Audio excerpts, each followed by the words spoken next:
and welcome everybody to a brand new episode of The Slumber Party. Thank you for sleeping with us. Happy to have you. My name's Diana Badea. I'm Kat Capone. We have some new listeners with us. We want to say hello and welcome. You too, welcome. Thanks for joining along for the ride. Sometimes it's a bumpy one, but we always get to our destination, honey. Okay? Everybody gets to finish. Everyone gets to finish. Right? Okay? Kat, how are we feeling today? I'm feeling excited. I'm really proud of myself because I was always like, I'll never do a podcast. Here I am. Here you are. And I'm enjoying it. You're not only doing it, you're killing it. Yeah. I love that for us. We're growing. We're Thank growing you. it. We are. Abundance. Yeah. It's a new moon, people. It is a new moon. It's a new moon tonight. Happy new moon. And if that means nothing to you, that's fine. Just let it mean something to us. Yeah. So should we start with our light as a feather, stiff as a board? Okay. So for those of you that are new and listening, we do this segment at the beginning of every episode called Light as a Feather, Stiff as a Board. Because if you were a girl that did slumber parties as a child, we always played this game, Light as a Feather, Stiff as a Board. You had to have watched The Craft if Yes. you were at a sleepover back in the day. Right. And they did light as a feather, stiff as a board, which was them like levitating. But we decided to do a little something different where we tell you something light and something heavy that happened. That has been happening. Or that we're feeling or that we're thinking about, et cetera, et cetera. Exactly. Okay, so you go first. I will go first. Okay. My light as a feather this week Yes. is two things. Yeah. My first light as a feather is a physical thing because I feel like I Yes. always kind of go something like deep. Yeah. My light as a feather is that my hair, I've been really working on making sure that it's big, full, and healthy. And I know this sounds really superficial, but it makes me feel really proud because for a very long time, I did not have healthy hair. And I felt Really? and it's funny because it was almost like my internal feelings manifesting outward. And now I feel like I'm in a good space. I got good people. I got good friends. Things are moving and grooving. And I've been really just also feeling more confident in my natural hair, letting it out and not putting as much product in it. And also, if you are watching visually, I don't know if you could tell, but naturally, I have always, like, growing up, always had two blonde streaks that framed my face. This is not really my natural hair color. My natural hair color is a little different. But in the front, you could see that my natural blonde is coming in. So I'm like, oh, my little inner child saying hello. I'm proud of you. Thank you. And it's not superficial because in many, many cultures, your hair is your thoughts. And that's why, like, a lot of cultures, they don't cut their hair. Hair care is very important. And also, when you join places where they take your rights away, they remove your hair. You know what I mean? So hair is much more than just hair. Interesting. Yeah. Yeah. I won't get too deep into that today. Next time. That'll be another cat fun fact. Cat fun facts segment. That's a really beautiful thing, though. I do feel more attached to my hair. Yeah. I never really felt that way. I felt like that's why whenever I would know girls where like they would get a bad haircut and they wouldn't come to school because of it, I was like, grow up. Me in like third grade, like, wow, really? Wow, no work ethic. But now I'm like, okay, maybe I kind of get it because it's taking me a really long time to grow my hair and I actually care for it. I'm like, you were on to something. My second light as a feather is last week we kind of chatted about how I felt like I wasn't really understanding my own content and my own niche. And I felt like I keep hitting this lull. I feel like I kind of made a bit of a stride this week. And this past week, I applied some tactics to some of my content that Gabby, who helps me with my social media and stuff, I applied some of the tools that she gave me and it really, really helped. Good. A video that I was like, oh, this isn't going to go anywhere or do anything, immediately started blowing up. Yes. And then like started making money. Yes. And I was like, wow. Yes.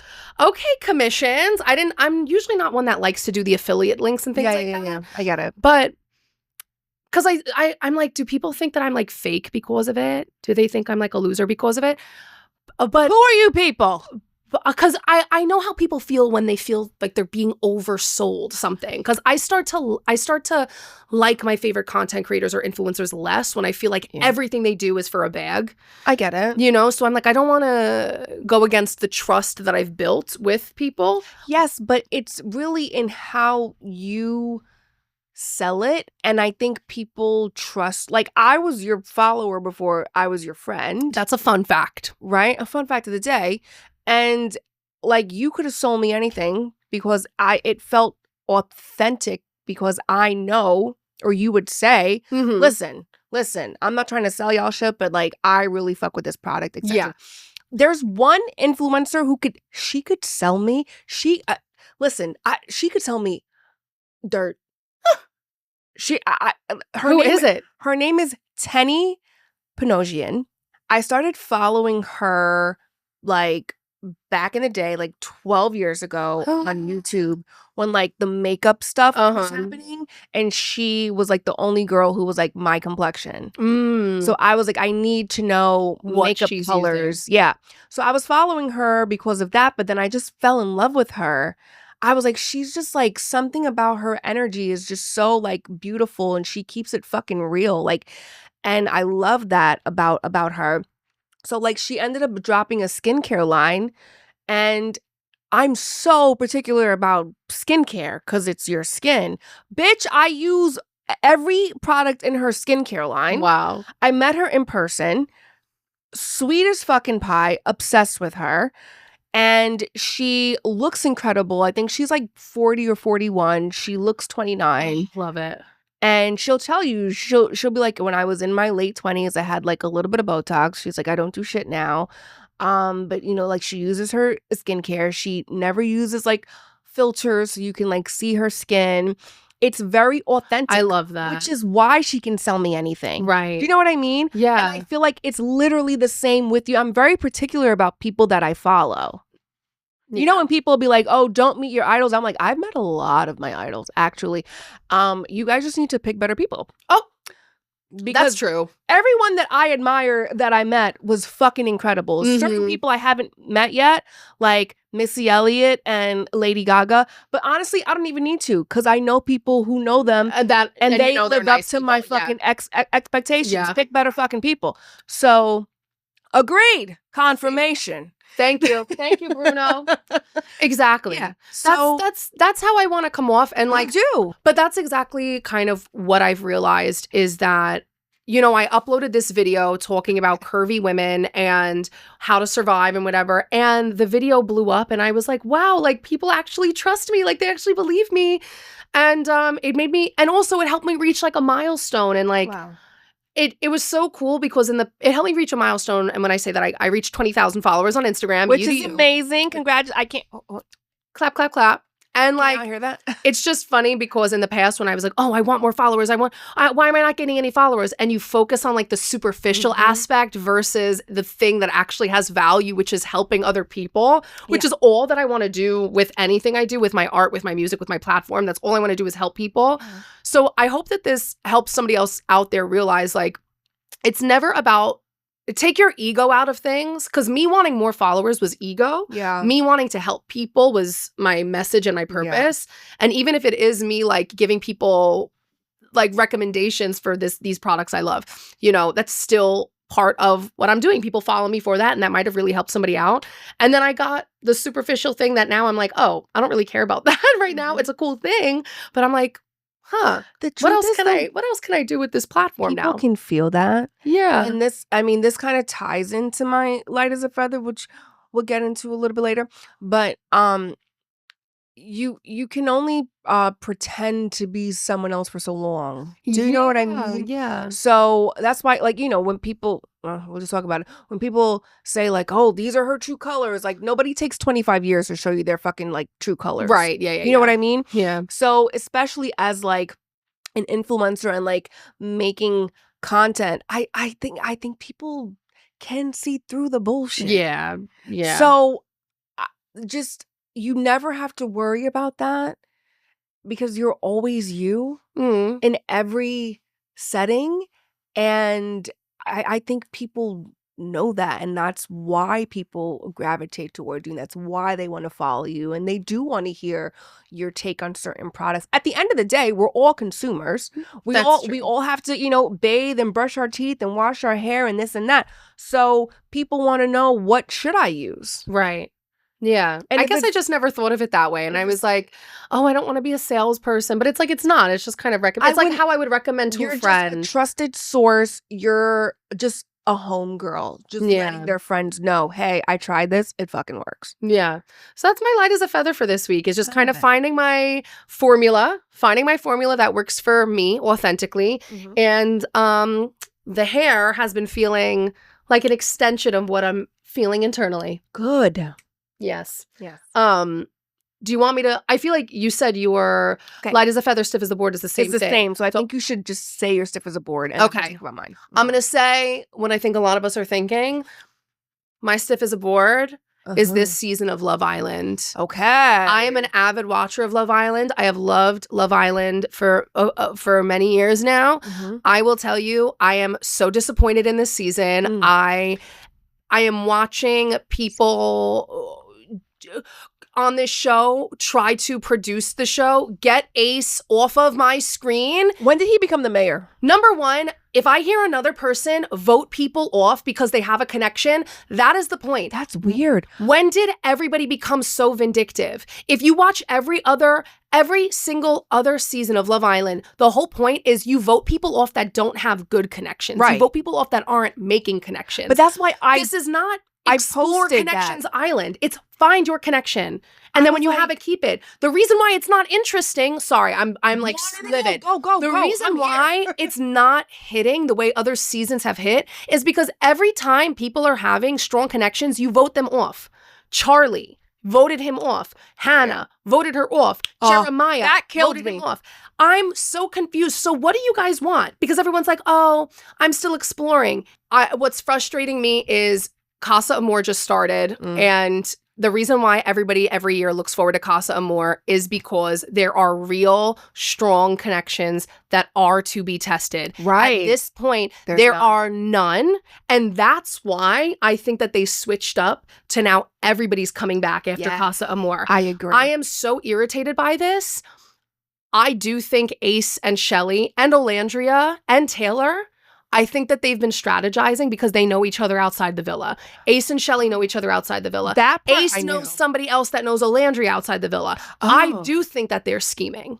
I do. Because now I'm watching this season from episode 1 and little things with Ace and Shelley. I'm like, I know you guys have had repertoire, but you could have come in and been like, oh my God, I know him, to save your asses. And so I'm a little skeptical. Yeah. This is my stiff as a board. I'm an avid watcher of this show, and I've never felt so frustrated in my life. The Huda and Jeremiah stuff, that's a whole nother conversation for another day. Conversation. Whole nother, because I'm watching it all back now. That's why I said, did production tell them who to kick off?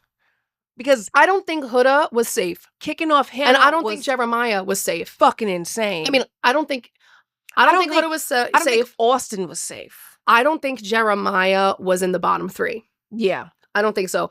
If Austin is on my screen after Casa Amor, why do people keep going for him?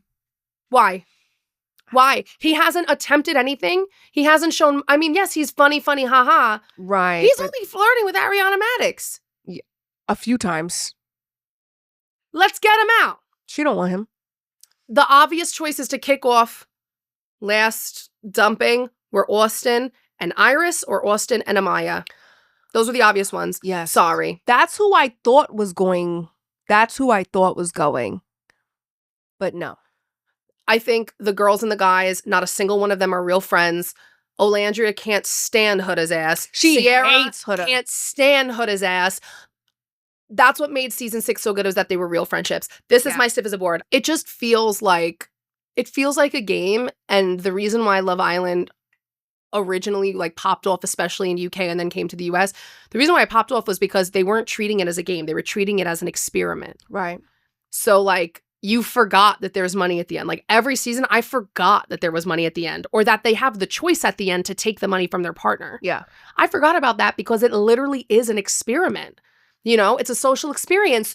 So this is the first season where I'm watching it and I'm like, yo, they're all vindictive against each other. But I've taken up a lot of time on my light as a feather, stiff as a board, so please take the reins. Okay. My light as a feather, stiff as a board is kind of all in one. I'm going to be talking for a while, so grab a snack. Buckle up. I feel like people love to fuck with me. They love to try to take advantage of me. And I think it's because people know I am not likely to put my foot down. And because people know I don't say no.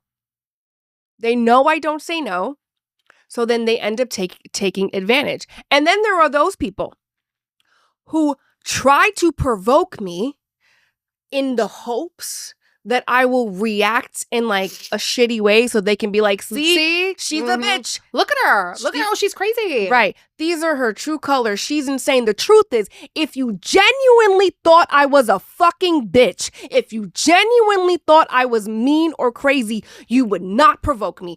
You would not take advantage of me. You would not do and say the fuck shit that you do if you genuinely fucking thought or felt or knew that I was this not so nice fucking person.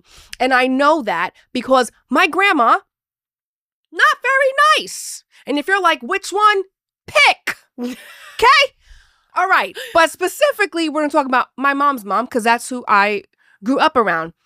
My grandma's nieces, nephews, grandnieces, nephews, and siblings refer to her as the family bully. When my grandma was a kid, you know what her nickname was? The Hurricane. So my mom goes, all of my cousins and my brother and my aunts and my uncles, nobody stands up to her, just me. And I'm like, you know why? Because nobody wants to deal with her because they know she's not that nice. Right. They already know that and it's also like, it's a waste of energy. Right. They know that. So that's how I know if you genuinely thought that I wasn't friendly, you would not provoke me. You'd be too fucking scared. Mm-hmm. But you're not scared because you know that I'm going to be like, it's okay. Right. It's okay. It's okay. So finally, as my light as a feather, for the first time, I stood my ground. Yes, she did. I got a text message as it was happening. And I was like, hey, I don't like this. Stop it right now. Hey, you know, buddy there? Cool it. You want to know what's so funny? Okay, so I'm a Pisces, and I once was talking about the show New Girl, and I love that show. Same. And we were all saying like which character like we think we are, and I'm like, I'm obviously Schmidt. And everyone was like, babe, I don't know how to tell you this. You are Jessica Day. And I was like, why? Because she likes to tap dance and sing and she likes glitter. Okay, doesn't everybody like shut the fuck up? Doesn't everybody like But then I saw someone break down like what the potential sun signs could be of like certain characters in TV shows. And she's definitely a Pisces. And they were like, Jessica Day is the epitome of a fucking Pisces. But then when she does get mad, it's like, your girlfriend doesn't like cupcakes. Yeah. That's me. Yeah. So I get it. But yeah, so I finally put my foot down a little bit. What character would you think that I would? I felt really good. What character would I be from New Girl? Oh my God. That's really hard. This is good. This is good. What character would I be from New Girl? I kind of feel like I'm a little bit of Nick. You're a little bit of Nick, but also a little bit of Coach and a little bit of Winston. Yo, I loved Coach. I loved when they were all on the show. Because Coach, like, he's tough, but he's mushy. That's also, though, Schmidt is also from Long Island. Yeah. It's my man. Yeah, I thought he looks like he would be from Right. Well, Westchester and Long Island have a lot in common. They do. Yeah. I thought I was Schmidt. And then when everybody started pointing out the Jessica Day thing, I was like, I guess. Okay. I think, though, I mean, we're getting off I still topic. think I'm Schmidt, but go ahead. I know you definitely have aspects of Schmidt for sure. Yeah. I feel bad because we're getting off topic, and I want to get back to what you're saying, but one of my favorite endings of any show ever. Really? I loved it. I thought it was such a good ending to that show. I'm not going to spoil it, but the way that Winston, I just such a mess. I was like, that's awesome. Like, that's awesome. Yeah. Winston is like secretly a favorite character. He's a cult favorite. Truly. He's a cult favorite. He's just so like, because it's not as loud as like Schmidt or Nick. Right. But it's like, he's ridiculous. I love when they have those like really niche character traits that tie into plot lines. Yeah. I love it. Yeah. Anyways, but continue. Oh, yeah. My brain. Sorry. So you put your foot down. I put my foot down, and that felt Do you want to really, give more context? No. And like, no context on what she put her foot down I about. don't want to say what it was. Right. But you stood up for yourself. I did. And that was like really big for me. And I'm pretty sure the person was really fucking shocked. And then you and the two other people I told who like really know me were like, I know that person was not expecting this from you. Mm-hmm. And I thought about it, and I'm like, the funny thing is, people often want that from me. Like, I have one person in my life who I think is constantly trying to provoke me so they can get me to like react in a crazy way. But after literally almost 16 years, I kind of think you should give it up because I haven't yet. And the truth is, if I ever do, it's warranted considering the hell I've been through. Mm-hmm. It's warranted. That's my least favorite type of abuse, by the way, because it's always so hard to identify. It's passive aggressive as fuck. But it's also just like, it's hard to identify at first unless it's like super, super clean cut of like reactive abuse where you're like doing all this stuff, and then you get away with it. And then when somebody reacts like, look at this, I'm a victim. It's really sick in the head. It's my least. And also for anybody out there who like, that's so common in so many relationships. Like if you feel like you're going nuts because they keep telling you that you're somehow the perpetrator from reacting, like that's a fucking lie. It's a kind of amazing to me too, because I feel like even in my life right now with like my wedding stuff going on, seeing how people are selfish, not even selfish, but they're like, oh wow, Diana's being so great about this. And I'm like, I was always great. I was always great about all these things. But when I see the way that some of you move, I just matched the energy. Yeah. There's some people in my family that I think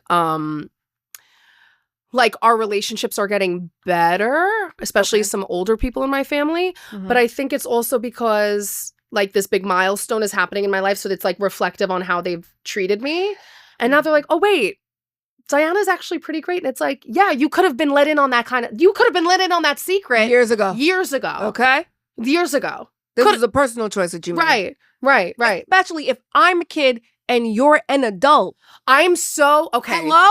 Wait, I have to touch on this because I know that nobody from this side of my family is going to listen to this part of the podcast. I am so frustrated with some people, some stuff that has been going on in my family because there's some people that over and over again have kind of, feels like you're like opting out of a lot of family activity and then are like, well, why don't you reach out to me? Why don't you call me? Why don't you do this? I'm like, we've done so much. And then you're like, I feel too uncomfortable to like come or to do this or do that. I'm like, I've done nothing to make you feel uncomfortable other than prioritize other people in my life. And if that makes you feel uncomfortable, it's because I've been giving you too much energy. And I'm having like, and everyone's like, well, Diana, you should reach out. I'm like, no, I'm so done reaching out. When I tell you, my arms are tied behind my back the way that I'm done reaching out. If you have, and you know what? Something happened around my engagement party where I played by my mother's rules. My mom said, Diana, this is family. You need to do this. I go, you know what, Mom? You're right.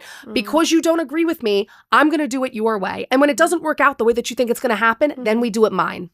So somebody in my family, who's my immediate family, is not getting a wedding invitation. And when they ask why, I'm going to say, because your victim complex is exhausting. And I have no time for it.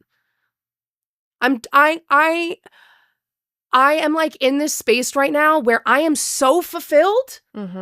I am so fulfilled with not a lot in my life that I'm like, energy going to anything else other than people that I genuinely love. Yeah. Other than you, my fiance, my best core friends, my core family. Even there are people in my life, family members in my life who I don't necessarily like even kiki like that, like even chat with, but they've made an effort for me. So I'm going to make an effort for you. no energy for anything else these days. That's why I'm so happy that you stood up for yourself, because you do always extend yourself in ways that I'm like, damn, she's doing a lot. I know. You know what's real funny, speaking of weddings, I remember like when we were planning like how the morning would go, and I paid for my bridesmaids' dresses. I paid for their hair, paid for their makeup. I also paid for my mom, his mom, and my grandma. That's Kat, that's insane. And I love you guys, but I'm not. I had someone say, "Okay, well, don't be a bridezilla," on the Zoom call prior to. Don't be a bridezilla. I'm paying for literally everything. You're getting essentially a free trip to my wedding. Don't be a bridezilla. All right, well, you can stay home. I won't even watch from a live stream. I won't get into anything else that happened besides that, because it would be like, too obvious and like who I'm talking about. But it's like, if you actually thought I was a bridezilla, you wouldn't have even attempted to say, don't be a bridezilla. Do you know what I mean? Because you know that I would have reacted. Does that make sense? Yeah, but why do people always think that like making quirky jokes like that is like, they like land? Because they know that they can get away with it. The other thing is, people think, or like people who don't know me, it's because I don't talk like a Disney princess. Like, I don't really speak like this, you know what I mean? So I feel like they think that because I have like a deeper kind of rougher tone, that it means I'm going to like be rude or a bitch. And then they say things like, wow, you're actually really nice. Well, now I'm not. Now go fuck yourself, because why would you even think, like, first of all, my mom has that Disney princess soft tone that everybody thinks is really kind. My mom, there's a reason why we call her Miranda Priestley. There's a reason. My mom's tone.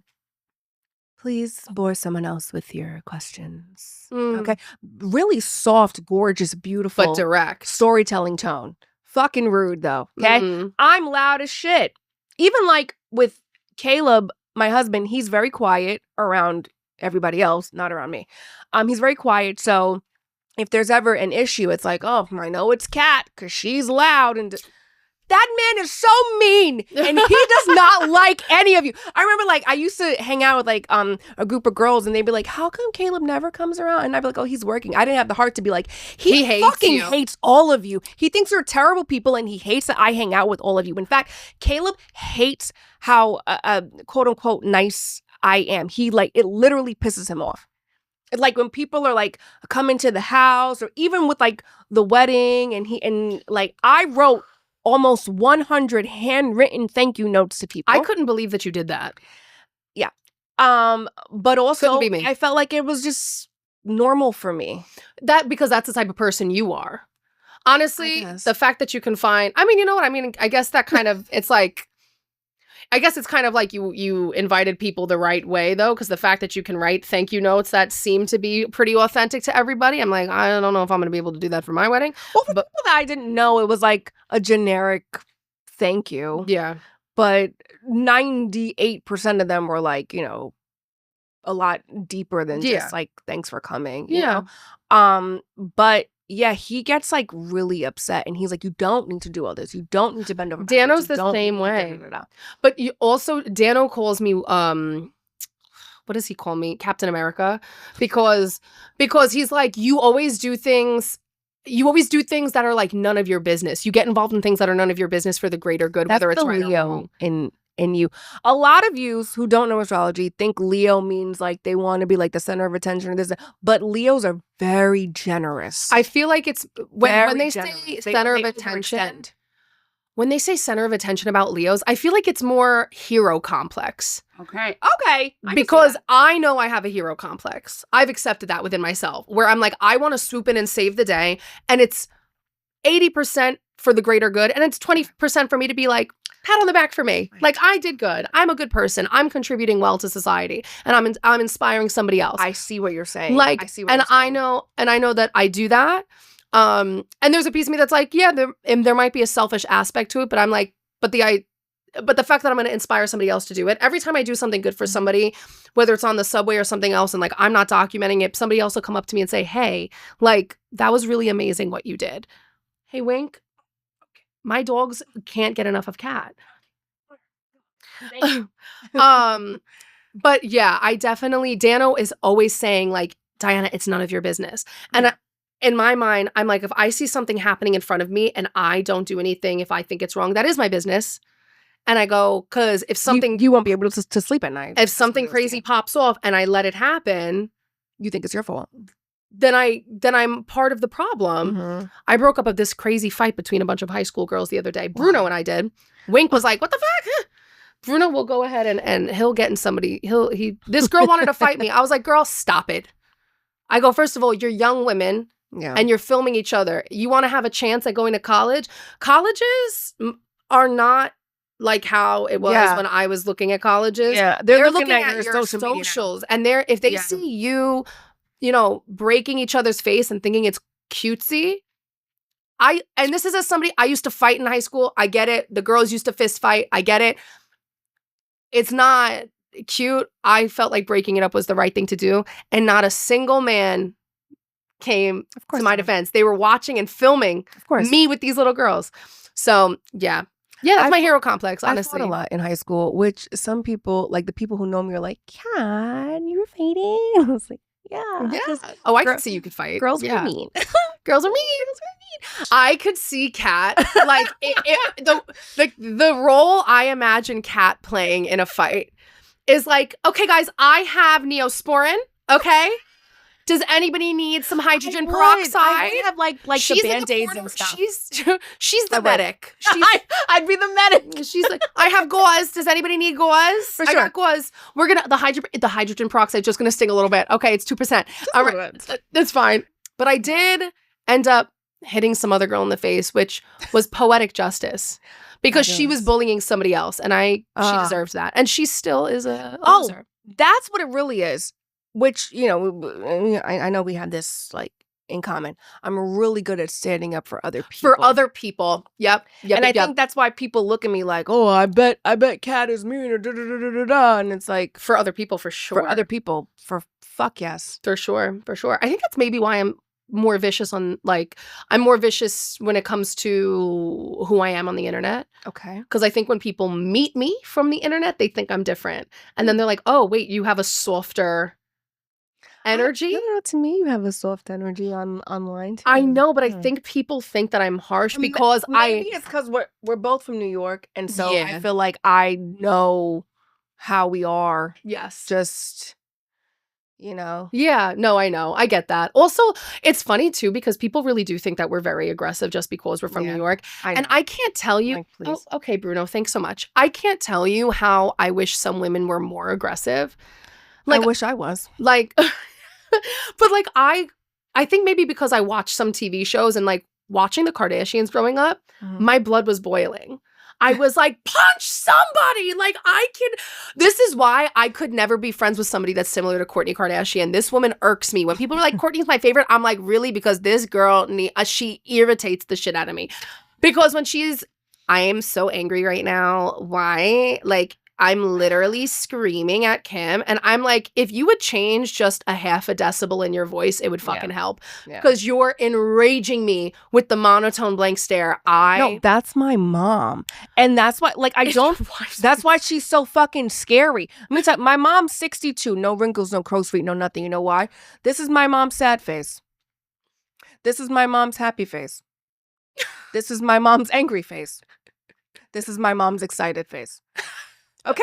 That's scary. It's funny when your mom was walking down the aisle to your wedding. She was smiling though. Your mom was smiling, but it was like the most dainty Kate. it was like a dainty Princess Diana Kate Middleton smile where she's like, she is very. It was a smize. That's what it was. It was a smize. She's very prim and proper. I love that. Honestly, I love that. And your mom did look like an angel. She was wearing this gorgeous dress. It's really stunning. She did. So should we jump into this trend that we're seeing on TikTok that we want to partake in? Yes. I'm super excited. Okay. So this next segment, we've been seeing this trend on TikTok where people are showing slides of like the hottest men in entertainment, dead or alive, any era. Yeah. And I'm ready to jump in because I was like, I have so much to say. And this was actually harder than I thought it was going to be. I didn't really know. I know we said 5. I didn't really narrow it down to 5. No, it's fine. It's fine. I think I have maybe 6, but I'll throw some others in there. I got a little bit more than 6. Okay. It's fine. Who's your number 5? Number 5, hottest people dead or alive, Kat. I don't have number 5. It's okay, out of order. So many people on my list. Say someone. All right, well, James Marsden is one of my, like... That's a good one. I'm obsessed with him. James Marsden, the guy from The Notebook. The Notebook, but people don't know he's on the first 3 episodes of The Nanny. He was young. Yes. He was really young, and he was just as fine then as he is now. That facial structure goes crazy. Is just, oh, God really has favorites. You know what I mean? Wow. He's so good looking, unbelievable. But in every movie he's in, he plays the guy who loses the girl. Like, he always loses the girl. You know what's funny though? He definitely has he's got like the ideal actor face too. And it's also old timey. Like that's what it is. He's got that old timey look. So something I was going to say was they're always trying to like recreate a Cary Grant or a James Dean. Yes. And I think they wanted George Clooney to be like a modern day Cary Grant because he looks like Cary Grant. Yes. But Cary Grant was really funny and like talked really fast. And James Marsden, if you ever get a chance to watch a Cary Grant film, my suggestion is My Girl Friday, because I'm obsessed with that film. Okay. So cute. But James Marsden is really the one who's cute, funny, and like can talk really fast. And I feel like that's not really George Clooney's lane. Yeah. But I feel like James Marsden is like a modern day Cary Grant. He was fantastic in The Notebook. I go back and watch The Notebook and I'm like, I mean, everybody knows that in real life, you know, we all know she should have chose Lon. Right. We all know she should have chose Lon. Right. My 5, one of my first person up on this list is like a solid 1980s, 1970s Tom Selleck. I don't know what she sees. I think this man is so daddy to me for some reason. Okay. I love it. I just think he's like a monstrosity of a man. Like he's got these thick ass legs and those 70s short shorts for men with that bushy like mustache. And even in Friends when he was like dating. Tell the people what you called the stash. The white boy 70s stash. Yeah. The white boy 70s stash. Yeah. And honestly, a lot of guys are doing it today. And I'm like, it looks good. It looks good. Honestly, it gives a little bit of flavor to the white men. Good for you. It's true. My brother actually had it for a while. Did he? Yes. And my aunts were like, you look just like your father in high school. And he really, and they brought a picture. He really did. Wow. Really wild. So yeah, Tom Selleck's up there for me. Something about him, man. I don't know. Really dreamy. He just looks like a sports guy from the 70s or something. I don't know. All right. I mean, I support you. And I have said this before. I will say it again. If me and my fiance, like in a different dimension, didn't work out, this is how I know that I would go older. My fiance is already like 9 years older than me, almost a decade older than me. I'm like, what's 15? What's 20? Whatever. Well, most of the guys I'm like attracted to, like James Marsden and like Colin Farrell. I didn't even put him on the list, but that accent sends me over the fucking edge. Let me tell you something. I remember somebody once was like, oh, this was some years ago, and they were like, Colin Farrell was looking for a personal assistant, and they were like, do you want me to like, I was like, I don't know if you know this about me, but I cannot be his personal assistant. I will be his baby mama. What do you personal mean? Assistant, like personal assistant in the genitalia area. Right. And I will assist him in any way he needs. And they're like, so you don't want the job? No. I can give him another job. I can give him another job. Like, him give me a job, I'll give him a job. I can't be his personal assistant. We're gonna have sex. But it's also, mind you, I think also when I think of old-timey actors that I think are sexy, we think they're older men, when in reality they were like young men that just looked old because people 30 years ago looked so much older than their age. God. Wild. Really, really wild. Okay, my next one. Yes. Marlon Brando. Okay. That is daddy. I get it. In A Streetcar Named Desire. He's very daddy. Oh my God, those packs? What were they feeding these men? This is how I know there are things in our food because, well, then also, you know what? That's a double-edged sword because women were putting like iron on their face for makeup. So I don't know, but wow. what a body on a man. He looked like a real life Disney prince.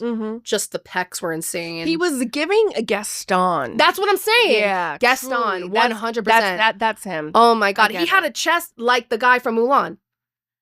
Okay. Yeah. Ooh. Okay. Yeah. Marlon Brando. Who's next for you?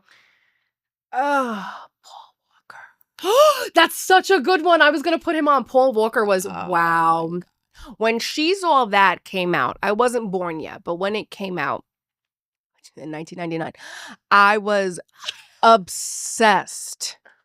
Because Freddie Prinze Jr. was supposed to be like the hot guy. Freddie Prinze. And don't get me wrong, he looks fucking, first of all, him and Sarah Michelle Gellar, little cutie patooties. I would pay for that OnlyFans. I honestly, I would pay for that OnlyFans. For sure. For Sarah, Buffy. Do it for the people. I love the two of them, but I think Hollywood was trying to make Freddie the it guy, and everybody fell in love with Paul Walker, even though he played like the dick in that movie. He was so hot, and then he just kept getting hotter and hotter and hotter. Oh gosh, I'll take the hot ones too young. I think Paul Walker was the James Dean of his time. Interesting. Okay. Yeah. Okay. I do think that. Hell yeah. Yeah, he was super fine. Oh, God, the wave in that hair. I love a good blondie with wave. Oh. Love that. I used to love, like, a young Leo, the mushroom. Oh, yeah, when they did the mushroom cut good. The mushroom would get me. Young Leo was good. And Romeo and Juliet? That was a good one. Titanic, when he put the cigarette in his... Oh, my God, I'm thinking about it right now. Turn the cameras off. I can't take it. You know what's funny is Dano started smoking cigarettes again, and I'm like yelling at him, stop smoking cigarettes! Yeah. But like, I don't know, something about a man lighting a cigarette, I'm like, it's a little sexy. Next person on my list. Yes. I got two sharing the next spot. Okay. We got Pearl Harbor era Josh Hartnett. Okay. And the same time, like late 90s, early 2000s, James freaking Franco. He's got a lot of allegations. Hold on, he's got allegations. No, but he's physically attractive. But before the allegations, damn. Yeah, wow. I get it. Wow, the face. Wow, the face. Loved that. Josh Hartnett, something about that. There's something. And even Ben Affleck in that movie. I'm like, there's something mysterious about Josh. Yeah. That like it's his eyes. His eyes are just like very eyes? It's the smolder. Okay. Like it's yeah. Okay. This is why also like I can't stand. I'm not against plastic surgery. I think plastic surgery is great within its reasons, but I cannot stand the overuse of it when it's not needed because even the men get it now, and I feel like there's no unique features, which is why which this is the topic we'll get to after this, which is why people really like Timothée Chalamet because he's got that kind of like, what do they call it, hot rat boy thing? You know, the hot rodent. Jeremy Allen White, right? Hot rodent. Yeah. So, hot rodent. Yeah. Didn't Dazed magazine come out with this whole section, which is genius. So genius. Yeah, those are my. What's another one for you? Morris Chestnut. I know this man. Yeah, on its face for like 20 minutes. God. And he's just so, and then like his voice, and then he just looks like he smells so good. Oh God. Oh God. But you know what's funny is like we keep saying people from 90s or before 2000s. Older. Really. My next person is a young Denzel Washington. I was thinking of him. Young Denzel Washington was... No shirt? Wow. No shirt Denzel? It's also his vibe, though. Like, Denzel's vibe is so attractive to me. Is. Like... You know why? Because he's from New York. Is he from New York? He's from Mount Vernon. Yeah. Yeah, Denzel's vibe is really... I just got chills. I really think Denzel Washington is a fine man. I do find that celebrities from New York, I gravitate towards them, even if I don't actually know that they're from New York. It's their aura. It's like, oh, they're East Coast. I could feel that. It's not even that. There's just something about them that, okay, not to take off topic, but slightly off topic. There is an actress from classic films. Her name is Lauren Bacall. She was married to Humphrey Bogart. Then he passed away. She got remarried. Her son plays the father, plays the dad, plays Nate's dad in Gossip Girl. Okay. Yes. Lauren Bacall. Not a 10. Not a 10, but a New York 10. A New York. There's something about her that just screams, I am the baddest bitch in the fucking room. There's a movie called How to Marry a Millionaire where her co-star is Marilyn Monroe. But I can't take my eyes off of Lauren. Marilyn's face, a 25 on a scale of 1 to 2. But something about Lauren. And then I find out she's from the Bronx. And I'm like, okay, well, now everything makes sense to me. Yes. I feel the same way, though. Yeah. There is something about, like, if not only New Yorkers, like, definitely Northeast people. Yeah. And I also feel like, you know, at this stage in my life, I'm like, I don't know if I could leave this area for another area in the United States. Yeah. Well, yeah. But, like, if I were to move inside the United States, I wouldn't pick any other place that isn't the Northeast. Yeah. My other option would be out of the country. Just because the people I like here. Yeah. Honestly. And there's a different energy to people here. 1,000%. Yeah. 1,000%. Which brings me to my very last all-time hottest man. Okay. For me. Okay. I'm giving my favorite version, a solid 1978 Serpico Al Mother Effin Pacino. This man, for me, for some reason, strikes me as the guy that I would go after and he would not give me the time of day. And it's giving Hood a crash out for me. I'd be like, why don't you like me enough?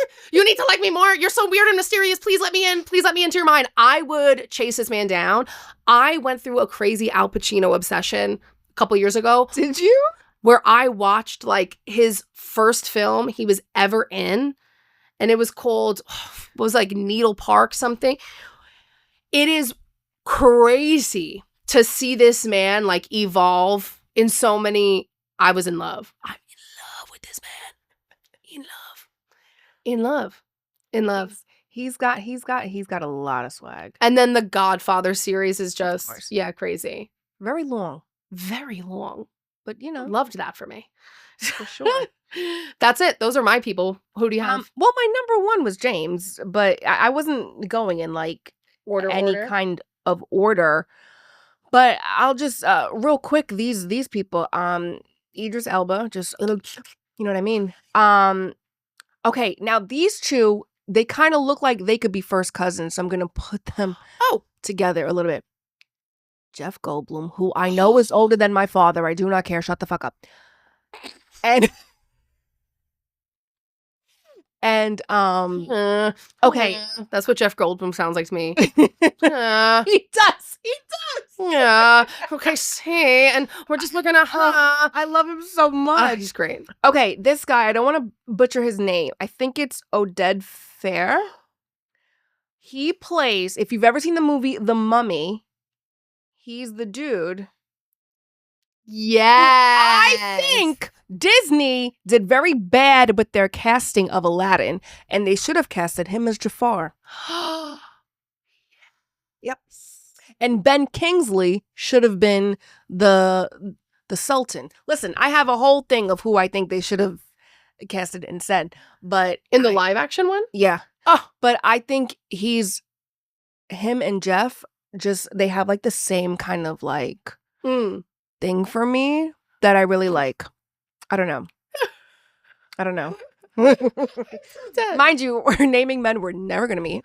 Men we're never gonna meet. And we're also married, so whatever. Here we are. Meanwhile, I know who Caleb would pick as women. So who's Caleb's pass? Who's Caleb's favorite actress that he would say is his hottest one? He's going to say it's a tie between, or not a tie. Well, I think his number one would be Halle, and then his number two would be Scarlett Johansson. Interesting. Yeah, I never got the hype with Scarlett Johansson because I think she's stunning, but like I didn't understand the obsession with her. I know exactly what you mean. That's why I'm like, I don't, because I do think she's very beautiful. I think they were really trying to make her into like a Marilyn Monroe lookalike because she has a similar features and you know, she's a curvier-ish type girl, even though because she's just not stick thin. So they're like, oh, look, a blonde woman with a similar face who's not stick thin. Marilyn Dupe. Dano's would be Rosario Dawson. Okay. Rosario Dawson. I get it. And Carol G. I do have like a type like with women though, I think. I definitely have a type with women. Yeah. But I don't have a type with men, which is funny because I'm heterosexual. No, you know how I know I have a type with men? Because remember what we were talking about with Love Island? Everybody said that Pepe on Love Island. They were like, this isn't a bombshell. This is a fluke. Like this is not a bombshell. That man walked in there and opened up his mouth and started speaking. And I said, I consider me charmed. I am obsessed with this man. Tattoos, great smile, great head of hair, Latin. My man, tattoos, great smile, great head of hair, Latin. I have a type. I think Pepe's cute. I think he's cute. I see cute doesn't go far enough for me. Cute doesn't cut it. I would be Pepe's as Kat said, I would be Pepe's personal assistant. Sign me up. Don't give me a job. I'll give you a job. Please. Okay, but like what about with girls? And they don't have to be like an actress or something. Like no. My top girl is a supermodel. My top girl. Okay. And I used to have a friend who kind of looked like her. Yeah. Okay, are you ready for my top girl? Yeah. Well, okay, if I had like a foursome with girls. Okay. This is similar women in different fonts. Okay. Kaylani. Okay. Jessie Reyes. Okay. Shay Mitchell. Oh, you have a type. And who's my favorite girl on Love Island that I think is the hottest girl? Sierra. Sierra is the hottest. So I don't know if I have a type or if that's problematic, but I think that all those women are absolutely stunning and delicious. She has to have dark hair. I'm the same way. Yeah, she has to have dark hair. I think also just because growing up, I was always dyeing my hair. I was always I was always bringing out my darker features, like coloring in my eyebrows and like dyeing my hair darker and like things like that. I think I just admire women who have that natural beauty. I just don't like things that are boring. Do you know what I mean? Because I feel like society's always trying to force on us this boringness. Like, oh, wearing beige and nothing on it is classy. Is it classy or is it fucking boring? Do you know what I mean? It's a snooze fest. Right. So I'm like, I actually really don't know about that, babes. So like for me, it's Adriana Lima, the dark hair, the green eyes, she been in America for 45 years, can't speak a lick of English. That's hot. I love that. Not only is she hot, but she is rebellious. I met Adrienne. First of all, this was my thing. Between her and Kelly Rowland, it was my thing, like throwing it in people's faces. Kelly Rowland is stunning. Ridiculously. That they both told me that I was pretty. And I was like, if a man ever tries to call me ugly, I want you to know Adriana Lima in an accent told me I was gorgeous. And Kelly Rowland said I'm beautiful and that she liked my outfit. So... Yeah, so all the men in the comments that get really excited about telling us a lot of men like to call us ugly. What does your mom look like? A lot of womenless men, which I think is, let me make a point here because I feel like whenever I use this as a marker, I want to reiterate that when I say like, well, we're in happy relationships and you're not, I'm doing that based off of your scale, not mine. Men love to do that. Because men will be like, well, I bet she doesn't even have a man. Like, first of all, that's not my meter of happiness. Whether I had a man or not, I'd be doing great. Right. And based on your own metric, I'm winning. Right. So what are we talking about? Anyways, thanks for the engagement. I feel like I've never in my life left a mean fucking comment under anybody's fucking post. I can't even describe the kind of loser I think you have to be. I know you live in your mom's basement. I know you have no friends. I know you get no pussy. I know you do, because that's just like, don't get me wrong. I'll think shit. I will absolutely think shit, but I would not go out of my way to like try to hurt you. And by the way, y'all be leaving like whole paragraphs. Oh my God. Who Get the a fuck job. is reading? I'm not reading that. I literally, my favorite thing to do in the world is literally reply like, I know you put a lot of work into this, but this is getting deleted. And I didn't read it, just to let you know. And you're like, it could be something really sweet. I won't know, because why did you write a whole paragraph? Also, nobody who's leaving a sweet comment is leaving an entire fucking essay. It really is. It's really incredible It's a mental thing. Yeah. It's a mental thing. You know, like, the internet's such a weird place, because watching everybody, like, even last episode or whatever, we uploaded something, people lost their minds. Fine. I don't care. And I could have been meaner. What's crazy is the things people say in a comment they would never, ever, ever say to your face. But it's just interesting where people will see like a clip, which mind you out of context. Out of context, but mind you, you did exactly what we wanted you to do, by the way. Thanks for serving the purpose. But it's just amazing how people see a clip and they're like, you look like your parents don't love you. And I'm like, how did you get from here to here? Projection, because their parents don't love them. It's such an interesting thing. Yeah, I would never do that. But then again, I'm so happy I could never relate to your mindset. Whenever I'm like, I could never understand, I'm like, thank God I could never understand. So, for the last episode, when we were talking about, you know, age and following your dreams and stuff, I ended up telling you a story about a man when we're two women sitting here. And it dawned on me, I didn't mention literally my idol, like the woman that like I admire the most. I didn't tell you her story. So today I'm going to tell you her story, and I hope that you are inspired, if nothing else. Her name is Lucille Ball. She has a very famous TV show called I Love Lucy, and she has it with her husband, Desi Arnaz. The show started, I believe, in the 50s. It lasted like 7 or 8 seasons. Now, let me tell you something about her. Lucille Ball, also from New York, but she's from upstate. It's fine. We count it. It's fine. We'll count it in this situation. Take a deep breath. Other than that, we're not going to count it. So she started off modeling, and her dream was to be a big actress. She wanted to be as big as Marilyn Monroe, Liz Taylor, Rita Hayworth, etc. But do me a favor. Name 10 actresses from that time right now. Can't exactly. And yet we still know Lucy's name. Mm-hmm. Had she become that mega movie star that she wanted to become, we probably would not know her fucking name. So she kept trying to be in movies. She would get like 1 line, 2 lines, and it just wasn't happening. She was like a popular Z-list actress. That's really what it was. Because she was in all these films for 2 seconds. Mm-hmm. And so finally she gets a radio show, which is like a modern day podcast, right? She gets a radio show, and it's for CBS, and she's very like animated in her acting. And they were like, I think she actually needs to be on TV. And so they were like, hey, we want to make like a TV show of this like radio show. Like we want people to see you. And her first instinct was like, oh, I'm not a fucking TV show actress. I'm a goddamn movie star. Mm-hmm.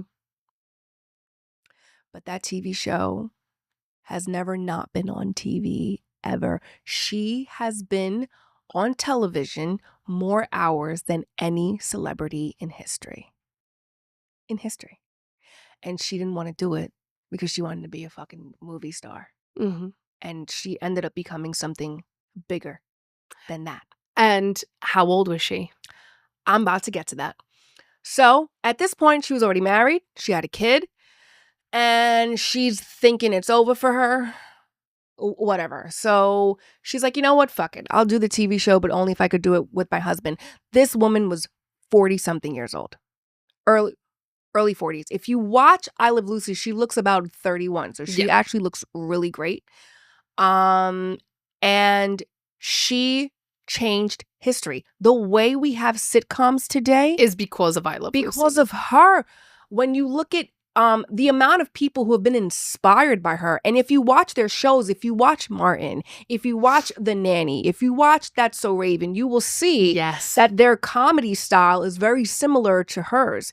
The only reason why reruns exist is because of her. She was the first woman pregnant on television. And when she was having the baby, they didn't have anything to show. And so her and her husband was like, why don't you just show the other stuff, the old episodes? And that's how that became creative. Writers never got credit for their writing until Lucy and Desi said, because people would be like, you guys are so funny and blah, blah, blah. And she'd be like, okay, but I don't write my own jokes. I bring them to life, but I don't write my own jokes. And they won an Emmy, and at the award, their speech was like, these are our writers, and they should be getting this award. Wow. And now writers get awards. Wow. They were the first couple to put their beds together. It was the 50s. It was a different time. And he also was the first, Latino man on television. And to be honest, the only other person since him is George Lopez, like to have his own show and stuff. They created. Wow. Yeah. They created their own company. Lucy was the first woman in Hollywood to have her own company. The first. Wow. They created what is known as Desilu Productions, which you know today as Paramount Pictures. That is the pipeline? Yes. Wow. Star Trek. So her estate gets a piece of Paramount. Yes. Wow. She was her production company. They produced Star Trek. You wouldn't have Star Trek or even Star Wars, honestly, if not for that. And there's a couple other shows that they had done too. But I mean, her career started in her 40s. And holy shit, the way she changed television. And could you imagine if we didn't have what she had? Right.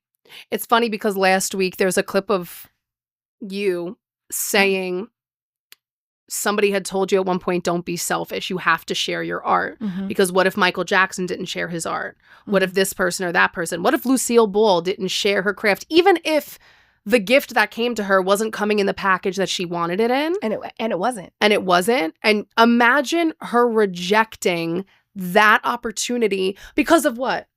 Ego, fear. It didn't happen the way she wanted. Mm-hmm. It's such like a great inspirational story, which is why I feel like even a lot of the times when I say the stuff that we talk about or the stuff that we spew, I feel like I'm also trying to reiterate it to myself and give myself a pep talk. Same. Because I have to bring myself out of that mindset of like, oh my God, is it over for me? Is it this or that? But my journey looks different because it's not how I thought it was going to be, but the best isn't here yet. And there are things I'm benefiting from right now. Yeah. From seeds I planted 10 years ago. And the benefits didn't come till now. Yeah. So right now, us doing this is planting seeds for us in 5 years, in 10 years. And it's just so funny to me how every time I think, or you think, anybody who's listening, like this is impossible because of my age, or because of my weight, or because I have a child, or because I have this. There's always somebody before us who's done it. And if they have done it, it is possible. This is something I always say, because when I said I wanted to be a singer, I had one friend's mom who told me that it was impossible. Oh my God, I can't stand this. You're never going to make it and no one ever makes it. And I'm like, well, if other people have made it, then it's actually possible to make it. Hello? It's not clocking to you that I'm standing on business? In the words of Justin Bieber. It's not clocking to you, bro. I'm at the beach. I'm a dad. But to what you just said about feeling like it's over, Cyndi Lauper, I'm going to quote what Cyndi Lauper said. Girls just want to have fun. She said, and I'm going to say it in her super queen's voice. Yes. It ain't over till it's over. Yeah. Cyndi Lauper, I have been convinced, even now, knowing that she was like 30 or 31, fully fucking convinced she was 16 years old when Girls Just Want to Have Fun came out. She was in her fucking 30s. That's amazing. Also, J-Lo first, well, she didn't start in... But J-Lo, her pop music career happened when she was 30. 32. I mean, it's crazy how conditioned we are into this. Like, it blows my mind. Yeah. And it's really interesting, like, how we're moving through the world right now, learning about all this as if it's new. But people keep trying to convince women, or maybe it's us, like convincing women that you have to be this way or that way or this way or that way because it's better. Yeah. But I think most of the people that I majority look up to or are inspired by got their start later. Yeah. Or had kids. Mm-hmm. Something that is super, super inspirational to me. Yeah. Like, yeah, it's just really interesting. So Lucille Ball, that's the other thing when we were talking about, like kids like stopping your life. Lucy had like a 1-year-old when she was doing I Love Lucy. And for the record, the reason why she wanted her husband to work with her was not like a cute, sweet reason. It was because he was an alcoholic and he was cheating. And she thought, maybe if we do this, he'll stop drinking and cheating. And all he did was fuck all the girls who were working for them, and he was still drinking. That's wild. And then I'm going to end on I'm also going to cry. I'm going to cry. This is literally the sweetest thing. How like Lucy and Desi were just fucking meant to be, okay? Oh. Desi was dying, and this is like the cutest, saddest thing ever. He was dying, and their daughter called Lucy and said, look, I don't think he's got much longer. I think you need to, just come like say your goodbyes. And she drove over to the house and they laid in bed together watching old episodes of I Love Lucy. Oh, no. I didn't even get to the part. I didn't even get to the part, okay? Because I can feel the tears coming up. Holy shit. So then the daughter calls her again like a week or two later, like it's like going to be like the end of his life or whatever. And Lucy calls him on the phone and she says, I love you, I love you, I love you, I love you. And he's like, I love you too, sweetie. And he died that night, which was their fucking wedding anniversary. I didn't even get to the next part. There's more? 5 days later, Lucille Ball gets this like big award, and Desi was supposed to like present the award to her. Fuck. Oh. But obviously he had passed away, so like someone else is reading it, and he's like, I Love Lucy was never just the name of the show. Please. I don't give a fuck that man cheated on you, Lucy. He loved you. He was a whore, though. But what? But the thing is, this makes... Hi, Lucy. The thing is, though, this makes me mad because why? Tell me, Bruno. Tell me. Why'd he wait 55 years to get it together? Why, when men feel so deeply about women like this, why do you mess it up? Continually. Why do you do this? My baby. I'm literally crying. I'm literally crying. Because you know what? I know so many men that like, or I've seen so many men, know so many men that are like, no, like I was just like in love with her, but I cheated on her a bunch of times. Why? If you really, and like they never recover from the relationship that they screwed up. I know. Why? I know. Oh, and then they date girls that look exactly like Kanye West. Please. I won't say there's a few. There's a lot. Oh my God. Ooh. Damn. Literally, so if you're ever feeling like, oh, I don't know if my time has come or if it's run out or whatever, it never does. If you're not dead, you got time. Still got time. That's the motto. There you go. If you're not dead, you got time. Like, okay, the motto is Cyndi Lauper, it ain't over till it's over. It ain't over till it's over. There you go. Yeah. And on that note, I feel like it's a great spot. It is. We love you. We love you. Thank you guys so much for listening into this episode of the Slumber Party. Yes. Thanks for sleeping with us. Hope you enjoyed. Hope you enjoyed. Like, share, subscribe, Comment. comment, Yeah. follow, engage. All right. We love you. Bye.